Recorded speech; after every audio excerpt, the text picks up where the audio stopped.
대한민국의 전세제도 전 세계 어디에서도 찾아볼 수 없는 독특한 주거 방식인데요.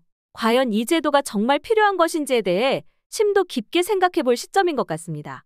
전세금을 돌려받지 못하고 사기당한 사람들이 극단적 선택을 하는 경우도 발생했고, 작정하고 전세 보증금을 돌려주지 않으려고 하면 사실 임차인 입장에서는 방도가 없기 때문입니다. 계속해서 뇌관이 터지듯 전국 곳곳에서 하나둘씩 터지고 있는데 정부에서는 걱정 말라고 우리가 책임진다면서 안심시키고 있는데요. 최근 어이없는 상황이 발생했습니다.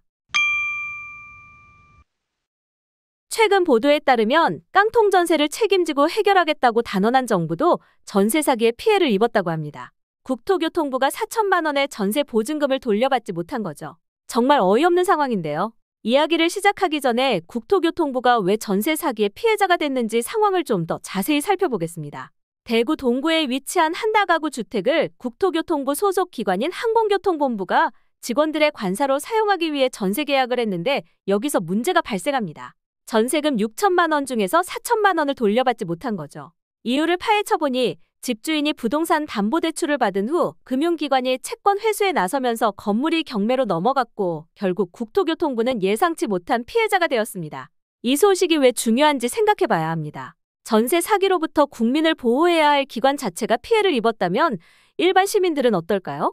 이런 상황은 우리에게 전세 제도 자체의 리스크와 이에 대한 정부의 대응이 전혀 충분하지 않다는 점을 극명하게 드러내고 있는 것이죠.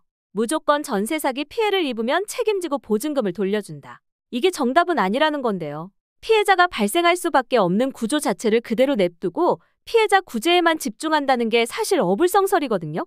실제로 대한민국에서는 폭탄 터지듯 전국적으로 전세 사기 피해 사례가 점점 확산되고 있습니다. 서울 강서구 화곡동에서만 봐도 지금 대규모 전세 사기 사건으로 전부 경매로 올라온 것을 볼 수 있는데요. 사진에 보이는 빨간색이 전부 경매로 수두룩하게 올라와 있죠.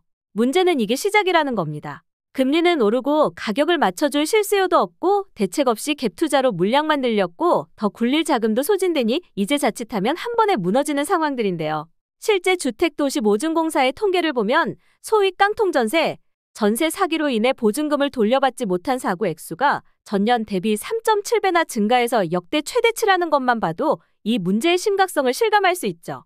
더 큰 문제는 남아있습니다. 앞서 정부가 전세 보증금을 돌려준다고 했는데 이게 반환보증보험에 가입했기 때문인데요.